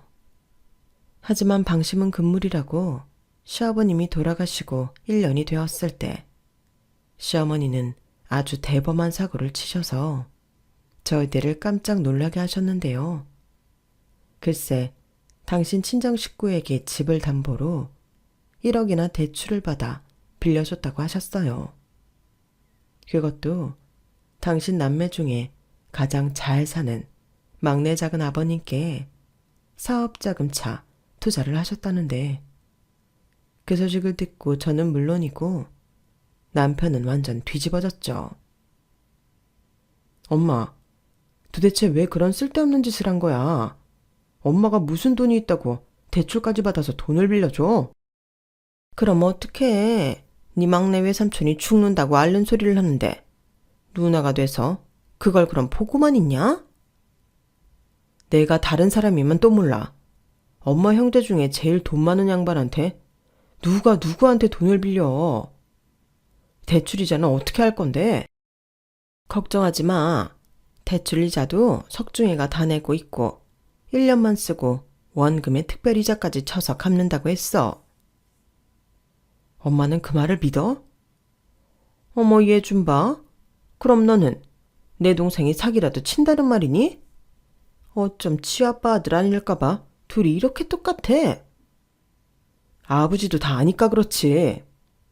알긴 뭘 알아. 내가 정말 옛날 일만 떠올리면 석중이한테 그렇게 미안할 수가 없어. 그렇게 도와달라고 사정사정을 하는데 네 아버지는 눈 하나 깜짝하지 않았다고. 그래서 내가 그때 일 만회하려고 누나 노릇 좀 했는데 왜 이제 네가 나서서 지랄이야? 엄마, 정신 차려. 그러다 그거 다 날리면 그때 엄마 어쩌려고 그래? 맞아요. 저희는 그게 제일 걱정이라서. 시끄러워. 분명 네가 얘 옆구리 콕콕 쑤셨지? 내가 네 속을 모를 줄 알아? 왜? 내가 가지고 있는 거 날려서 너 챙겨갈 거 없을까 봐 그러냐? 어머니, 제가 언제 그랬어요? 너는 맨날 돈돈돈거리는 얼굴이야. 보고만 있어도 짜증이 난다니까? 엄마, 그만해. 이 사람이 뭘 어쨌다고. 이 사람만큼 엄마 걱정하는 사람도 없어. 엄마 도대체 왜 이러는 거야? 너야말로 나한테 신경 꺼. 너 장가가고 네 마누라 말고 엄마한테 신경이라도 써봤어? 내 인생은 내가 알아서 할 테니까 괜한 참견하지 말고 니들은 니들 집이나 가라. 엄마, 정말 이럴 거야? 그럼 나 이제 엄마 정말 신경 안 쓰고 산다. 우리한테 아쉬운 소리 할 생각도 하지 마. 아이고, 무슨 내가 니들한테 아쉬운 소리를 한다고. 두고 봐. 내가 이번에 돈 빌려주고 큰 돈 벌어서 더 잘 살 거니까. 그리고 자꾸 네 삼촌이 엄마한테 사기를 친다고 생각하는 것 같던데 걔 그런 애 아니야. 돈 받아가면서 사업 가망 없을 것 같으면 지 집이라도 팔아서 내 돈부터 갚는다고 했어. 시어머니는 당신 동생의 한 말은 철석같이 믿으시면서 당신 아들과 며느리 말은 귓등으로도 들으려 하지 않으셨어요. 그러자 남편은 자기 엄마한테는 소용이 없으니 문제의 외삼촌에게 전화를 걸어 당장 돈을 돌려달라고 화를 냈는데요. 야, 지금 새파랗게 어린 조카가 삼촌한테 뭐하는 짓이야? 무슨 돈을 갚아? 우리 엄마한테 빌려가신 거 당장 갚으시라고요. 아니, 어떻게 저희 엄마한테 돈을 빌려달라고 하실 수가 있어요? 저희 엄마가 무슨 돈이 있다고? 시끄러워. 이미 어른들끼리 다 끝난 얘기를 네가 왜 참견하고 난린데? 들었으면 알 거 아니냐. 내가 매달 이자도 꼬박꼬박 내주고 나중엔 더 큰 돈으로 갚아줄 건데 무슨 걱정인데? 됐고요. 저는 삼촌 말 안 믿어요. 그러니까 당장 저희 엄마한테 빌려간 거 그대로 다시 주세요. 아셨어요? 남편은 호통치며 뭐라 하는 자신의 삼촌한테 지지 않고 꿋꿋하게 할 말을 다 했어요. 그리고 이번 주까지 돈 다시 돌려달라고 못을 박았는데 다음날 시어머니한테서 연락이 왔어요. 네, 외삼촌이 저희 시어머니한테 얘기를 한 거죠. 그리고 그 동생의 그 누나라고 똑같이 소리 지르며 난리도 아니셨는데요. 야, 너 진짜 엄마 창피해 죽는 걸 보고 싶어 그래? 네가 뭔데 내 일에 참견이야? 내가 상관하지 말라고 했지? 어떻게 상관을 안 해? 내가 장남인데. 아이고, 장남 같은 소리 하네. 왜? 네 마누라가 당장 그 돈 받아와야 한다고 바가지라도 긁냐? 그래도 사람이 말이야. 그러면 안 되는 거지. 가족끼리 돕고 살아야 하는 건 몰라? 너는 네 동생 힘들다고 돈 부탁하면 거절할 거니? 내가 널 그렇게 키웠어? 내가 빌려줬고 받아도 내가 받아. 넌 이제 내 일에 상관하지 말라는 소리야. 이건 경고다. 엄마 정말 이럴 거야. 나중에 후회하지 마. 후회 같은 소리 하네. 됐어. 한 번만 더 내 얼굴에 똥 칠해봐. 남편은 차가 잔뜩 나서 도무지 진정이 되지 않는지 씩씩거리며 바람 좀 쐬다 온다고 나갔어요. 그 모습을 보니 저도 참 답답하더라고요. 그래서 동서한테 전화를 걸어서 하소연을 했는데요. 형님, 저도 그이한테 들었어요. 우리 어머니 진짜 왜 그러시지? 가끔 보면 애가 따로 없다니까요. 그러게 말이야. 나는 우리 어머니 같은 사람 처음 봤어. 자기 형제들한테는 그렇게 끔찍하면서 어떻게 자기 자식한테는 그래? 그러니까요. 아무리 그래도 어머님이 형님이랑 아주버님한테는 그러면 안 되는데. 아버님 병원비에 장례식까지 다 부담하셨잖아요. 저희는 도움도 못 되고. 무슨 소리야. 동서도 같이 했잖아. 하긴요. 그냥 가끔 저도 체면실에만 한 거죠. 형님이 중간에서 많이 속상하시겠어요. 제 마음이 이렇게 답답한데 형님은 오죽하시겠어요? 아니야. 동서야말로 서방님 때문에 힘들잖아. 아직도 좋은 소식 없어? 뭐 그렇죠. 그래도 자기도 더는 안 되겠는지 나가서 일용직이라도 하고 그래요. 저희도 애가 있고 저희 친정 엄마한테 도움을 많이 받아서 거기에서도 염치가 없거든요. 아, 왜 그러냐. 우리 서방님처럼 성실한 사람이 없는데. 그러게요. 그래도 제가 조금이라도 버니까 저희는 그냥 괜찮아요. 다만 여유가 없어서 그렇지. 그래, 그거라도 다행이지. 혹시 돈 필요하면 말해. 나도 많이는 없지만 가지고 있는 거라도 빌려줄게. 아우, 됐어요. 제가 형님한테 어떻게 손을 내밀어요? 저희 걱정은 하지 마시고 그냥 어머니 걱정도 하지 마세요. 당신이 그렇게 당신 동생을 맹신한다는데 저희라고 어쩔 도리가 없잖아요. 나중에 큰일이 터져도 어머니 책임이죠. 저는 동서의 말에 100% 동감했어요. 하지만 만약에 정말로 그런 일이 벌어진다면 그 후의 일이 너무 무서웠는데 제가 아무리 걱정을 한다고 해도 달라지는 건 없었죠. 그리고 남편 역시 끝내 포기하기로 마음을 먹은 듯 저한테 신경 쓰지 말자고 했는데요. 당신 정말 괜찮겠어? 어머니 걱정 안 할 수 있는 거야? 그럼 어떡해? 본인이 저렇게 나오는데. 나도 이제 두 손 두 발 다 들었지. 우리 매달 주던 용돈 있잖아. 그것도 이제 보내지 말자. 뭐? 그 돈까지 보내지 말자고? 그래, 상관하지 말라고 했는데 그 돈을 우리가 왜 보내? 막말로 우리가 여유가 넘치는 것도 아닌데. 그 돈으로 우리 애들 학원이라도 하나 더 보내자. 얘서 미술학원 가고 싶다고 했잖아. 그건 그런데 그래도 괜찮아. 나도 이제 내 새끼만 챙길 거야.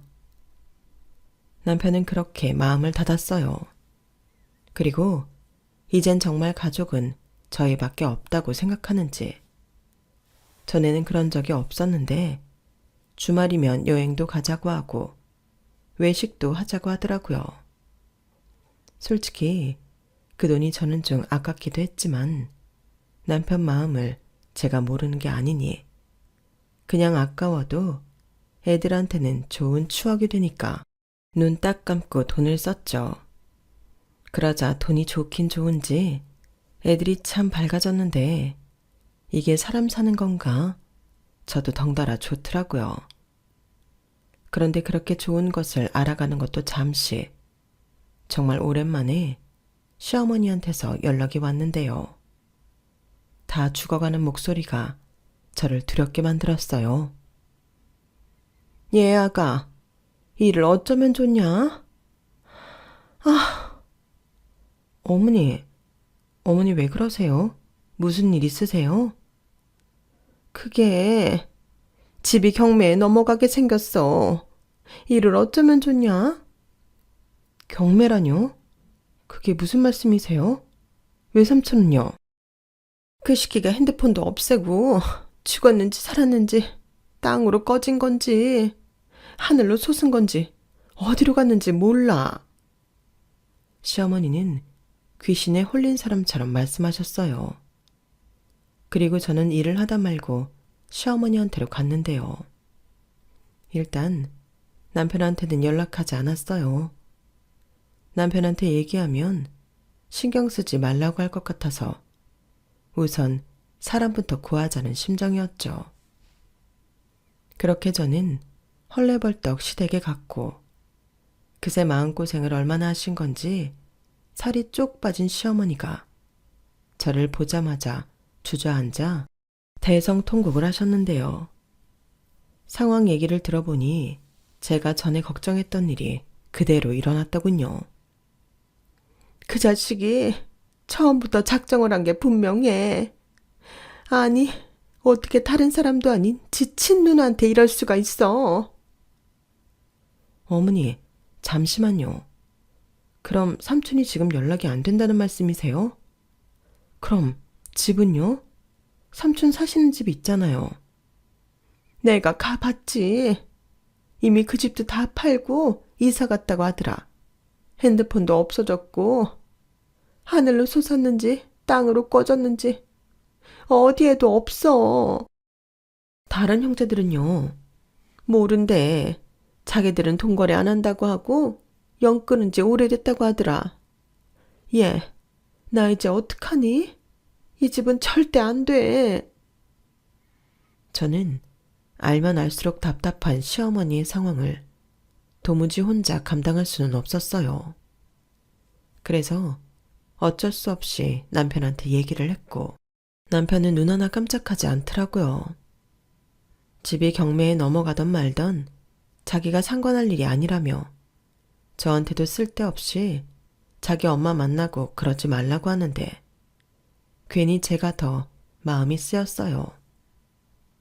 여보, 그래도 어떻게 그래? 어머니 혼자 이 상황을 감당하실 수 있을 것 같아? 그러다 쓰러지시면. 그래서 내가 그러지 말라고 그때 그 난리 쳤잖아. 그때 우리 엄마가 우리한테 뭐라고 했어? 자기는 속도 없냐? 그럼 푸대접을 받고 거길 왜 가? 그래도 미우나 고우나 당신 어머니고 나한테는 시어머니잖아. 나도 어머니 솔직히 미워. 원망도 많이 했고. 근데 저런 상황인데 가만히 있으면 우리가 자식이야? 나중에 우리가 후회하고 우리가 우리 애들한테 창피해. 그러지 말고 당신이 나서서 좀 알아봐. 그래도 하늘 아래 삼촌이 있긴 하겠지. 작정하고 숨은 사람을 난들 어떻게 찾아? 그 집이라도 팔아서 월세를 가든 그러시라 그래. 1억 대출 받았으면 못해도 1억은 남을 거잖아. 저는 남편의 말에 시어머니한테 우선 경매로 넘어가면 더 손해니까 금매로 팔자고 했어요. 그러자 시어머니는 이 집은 절대 못 판다고 막무가내셨고 저는 그럼 저도 몰라요. 어차피 그 집 안 팔면 경매로 넘어갈 텐데 뭐가 더 나은지 잘 생각해 보시고 결정하세요. 라고 말했는데요. 그러자 울며 겨자 먹기로 시어머님은 집을 부동산에 금매로 내놓으셨고 저는 집을 날린 게 아깝긴 했어도 해 결혼했으니 고비를 넘겼다고 생각했는데 이번에도 제가 방심한 것인지 시어머님은 저를 또 충격에 빠뜨리셨어요. 예, 근데 그 집 팔아도 나 갈 데가 없어. 어머니, 그게 무슨 말씀이세요? 실은 내 동생이 1억은 부족하다고 해서 1억을 더 빌려줬거든. 신용도 있고 대부업도 있고. 뭐라고요? 어머니, 그거 정말 큰일이에요. 나도 알아. 근데 그때는 걔가 나한테 꼬박꼬박 생활비도 보내주고 그러니까. 시어머니는 저희가 용돈을 끊자 그걸 막내 외삼촌한테 받아서 쓰셨다고 했어요. 그리고 돈이 부족하다고 추가 대출을 받으면서 그 돈에 대한 이자도 자기가 낸다고 하셨다는데 그러니 당장 본인이 해결할 것이 없으니 좋다고 신분증과 도장을 찍었다고 하더군요. 그러니 그 집을 금매로 팔아도 당신 빚을 다 갚으면 손에 남는 것이 없다는 소리셨는데 저는 그 말에 할 말을 잃었어요. 그런데 시어머니는 나는 네가 하라는 대로 다 했다. 그러니 이제 네가 나를 책임져. 라고 하시는데 뒤통수를 제대로 얻어맞은 기분이 들었어요. 그래서 저는 그렇게는 못한다고 화를 냈죠. 어머니, 제가 왜 어머니를 책임져요? 저는 분명히 그 일랑 어머니 말렸어요. 그때 어머님이 하신 말씀 벌써 잊으셨어요? 그럼 어떡해? 일은 벌어졌고 나는 오갈 데가 없잖아. 그렇다고 힘들어 죽겠는 작은 애한테 빌붙으리? 저희도 똑같이 힘들어요. 그리고 그이가 지금 어떤지 아세요? 그이는 어머니 평생 볼 마음이 없는 사람이에요. 그나마 전화 되니까 어머니 도와드리려고 그런 건데 저한테 지금 보따리 내놓으라는 거예요? 아, 몰라. 일은 벌어졌고 나는 이제 모른다. 믿을 구석은 너밖에 없는데 나들 어쩌라고. 마음 같아서는 그냥 확 네 시아버지 쫓아가고 싶어. 너는 내가 그랬으면 좋겠니? 시어머니는 무슨 염치인지 이젠 저한테 당신 진심도 아닌 이야기까지 하시면서 자기를 모시라고 요구하셨어요. 그 소리를 듣는데 어찌나 황당하고 어이가 없던지 더는 그 어떤 것도 신경 써드리고 싶지 않더군요. 막말로 당신 아들도 하지 않는데 제가 왜 이렇게 나서서 호구가 되나 싶더라고요. 그래서 그 이후로는 남편한테 이야기하고 나는 모르겠다 하며 손을 뗐는데요. 남편도 별 생각 없는 것처럼 굴더니 결국엔 시댁집 팔고 이사하고 어쩌는 동안 집이 넘어가지 않도록 밀린 이자를 나서서 해결했어요. 고맙게도 서방님도 100만 원인가 보탰다고 하더라고요. 하지만 문제는 역시나 시어머니 거처였는데 동선에는 결국에 친정으로 들어가기로 했다고 해서 그 역시 해결할 사람은 저희밖에 없었어요. 하지만 저도 여느 며느리들처럼 합감하는 정말 하고 싶지 않았는데 남편이 어느 날 저한테 통장을 하나 건네주더군요. 통장을 열어보니 3천만 원 정도 들어있었어요. 그러면서 남편은 쉽지 않은지 입을 몇 번 열었다 닫았다를 했는데 마침내 이렇게 말했어요. 이거 내가 사실 따로 모으고 있던 통장이야. 우리도 언제까지 남의 집 생활할 수 없으니 청약 통장 말고 조금씩 모으고 있던 돈인데 이거 자기한테 맡길게. 이걸 왜 나한테 맡겨? 무슨 뜻이야? 솔직히 우리 엄마 일에 나는 완전히 남이 될 수는 없겠더라고. 그렇다고 자기도 있는데 내가 우리 엄마를 챙긴다고 모셔올 수도 없고 따로 살 집을 마련할 수도 없으니 자기한테 부탁하려고. 무슨 말이야. 알아듣게 말해. 그러니까 그 돈으로 자기가 우리 엄마 알아서 하라고. 대신 그걸로 끝이야. 나도 더는 나올 돈도 없고 그 돈으로 어디 싼 요양원을 찾든 자기가 알아서 해. 저는 남편한테 그 말을 듣고 마음이 무거웠어요. 이러니 저러니 해도 저는 며느리인데 제가 뭘 어떻게 할 수 있다고 이런 어려운 숙제를 주는 건지 난감하더라고요.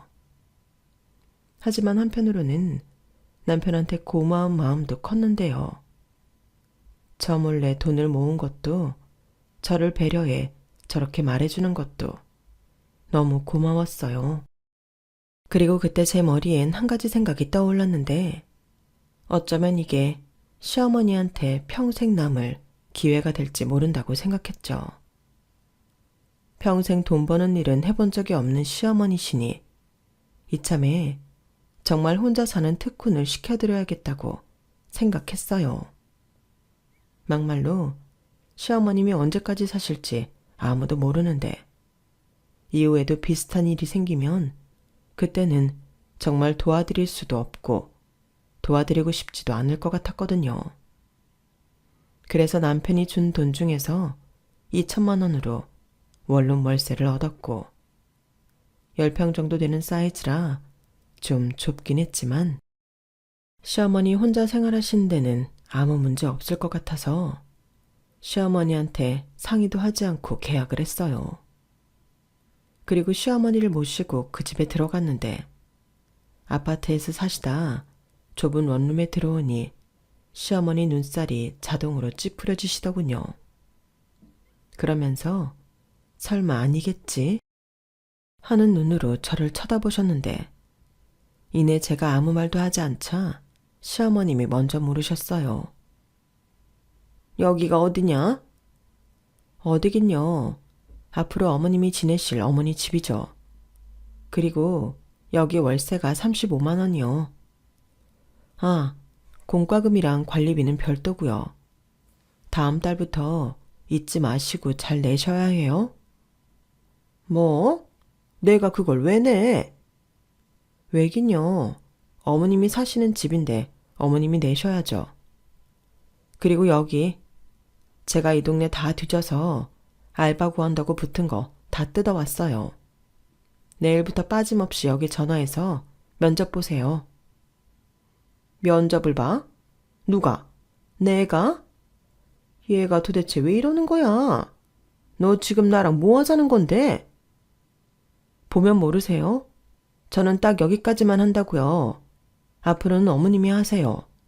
어머니 인생은 어머님이 책임지셔야죠. 그리고 여기 보증금 그냥 드리는 거 아니니까 저한테도 매달 돈 갚으세요. 뭐야? 이게 정말? 너 지금 나 안 모시는 것도 모자라서 돈 장사 하려는 거냐? 어머니, 제가 돈 장사를 하려면 이자 두둑하게 받아야죠. 저는 그냥 원금만 받겠다고 하는 건데 이 정도면 자선 사업이에요. 야, 됐고 나는 그냥 니네 집에 가서 살란다.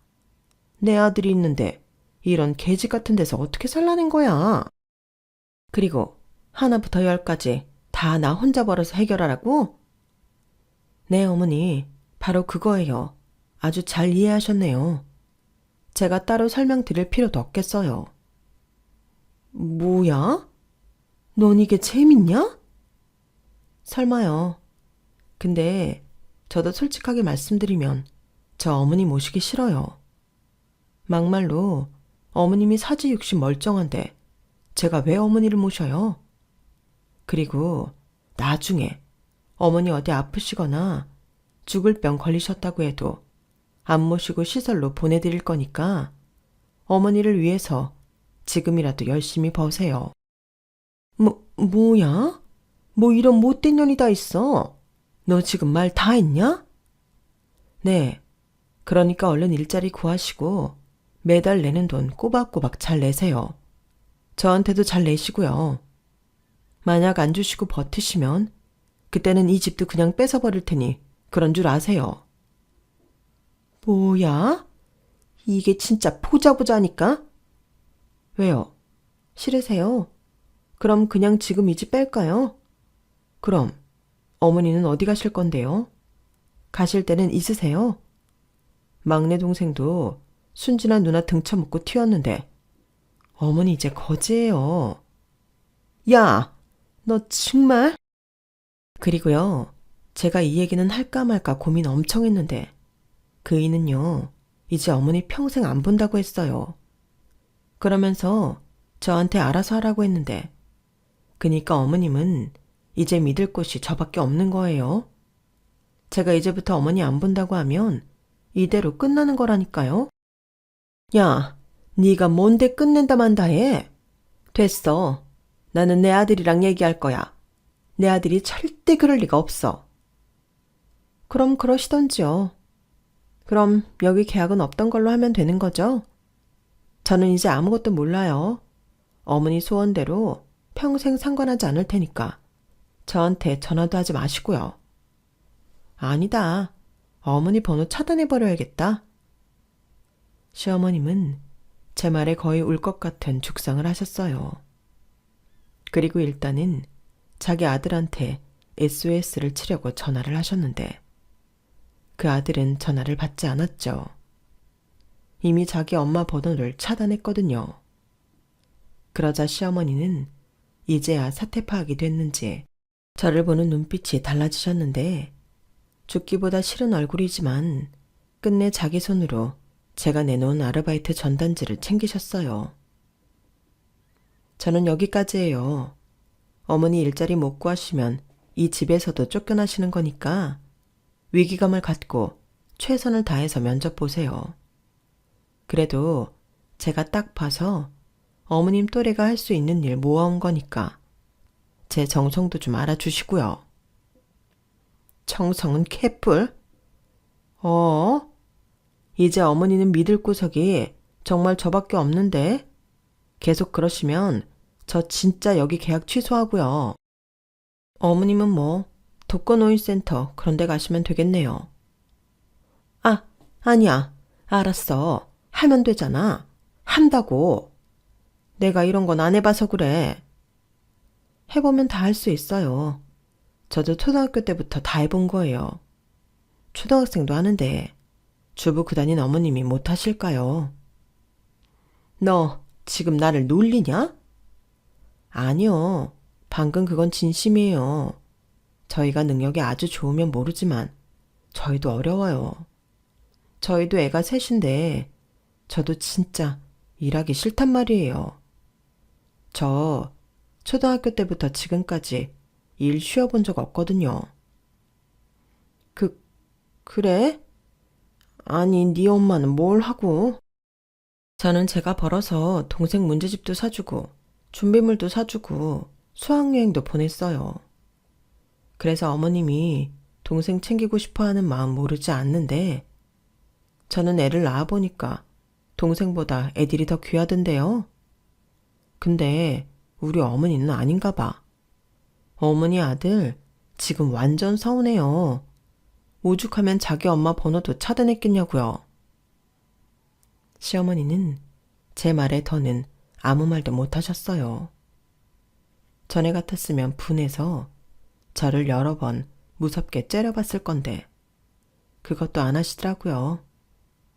대신 살짝 눈물이 그렁그렁 했는데 차마 제 앞에서는 그런 모습을 보이고 싶지 않은지 참으셨죠. 저는 그 모습에 어떤 가능성을 봤어요. 그리고 그날 이후 정말 시어머니한테는 일절 도움을 드리지 않았는데요. 반찬도 하나 갖다 드리지 않았죠.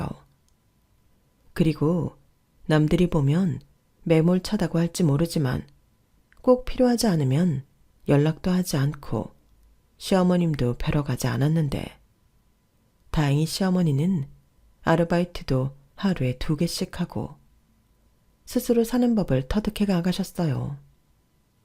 나중엔 돈독이 올라서 제가 말릴 정도였는데 이번에 전혀 다른 의미로 시어머니가 저더러 자기한테 신경 쓰지 말라고 하시더군요. 좌우간 저희 시어머니는 중간이 없는 분이세요. 그래도 60이 넘은 나이에 처음으로 사회에 나가 일을 하시는 모습이 제 눈에는 대단해 보이는데요. 언젠가는 시어머님이 미우나 고우나 그래도 당신을 챙기는 제 마음을 알아주셨으면 좋겠습니다. 올해로 시어머님은 스스로 일을 하신 지 2년이 되었어요. 그리고 월세 계약도 2년 더 연장했는데 저한테 돈도 제법 많이 갚으셨죠. 그리고 이제 저희 시어머니한테는 한 가지 목표가 생겼는데요. 그건 바로 2년 더 돈을 바짝 모아 전세로 옮기는 거예요. 월세가 너무 아깝다시며 하루빨리 전세로 옮겨가고 싶다고 하는데 솔직히 2년 가지고는 택도 없지만 저는 아무런 말도 하지 않았어요. 시어머님의 희망을 제가 꺾고 싶지 않았거든요. 그리고 2년 뒤에는 시어머님이 저한테 갚으셨던 그 돈까지 더해 전세로 옮겨가실 수 있도록 해드릴 생각인데요. 이젠 남편도 마음이 많이 누그러졌는지 저한테 매일 고맙다고 합니다. 자기도 못한 걸 제가 했다고요. 그리고 저 역시 시어머님과 더불어 이번에야말로 내 집을 사겠다는 목표를 세웠는데요. 그래서 다시 절약하고 악착같이 돈을 모으고 있는데 아이들이 요즘 부쩍 불만이 많아요. 돈맛을 한번 봤다는 거죠. 그래서 너무 쪼일 수는 없어서 가끔은 풀어주는데 저도 하루빨리 이사 다니지 않아도 될 저희 집을 장만하고 싶습니다. 요즘 세상엔 다 자기 집들이 있는 것 같은데 저는 참 그게 어려운 것 같아요. 그래도 저희 아이들에게 엄마 아빠가 성실하게 사는 모습을 보여주고 작은 돈이 모여 큰 돈이 된다는 너무나 당연한 이치를 꼭 알려주고 싶어요. 세상엔 돈이 전부는 아니지만 돈 없이 살 수 있는 사람은 아무도 없으니까요. 그리고 앞으로도 저희 어머님이 당신의 뼈아픈 실수를 잊지 않고 남은 인생 건강하시고 또 성실하게 사시길 바라면서 저는 이만 제 이야기를 줄이겠습니다. 여기에 저도 드디어 제 집 마련에 성공했습니다. 라고 쓸 수 있으면 참 좋았을 텐데 그거 하나만 좀 아쉽네요.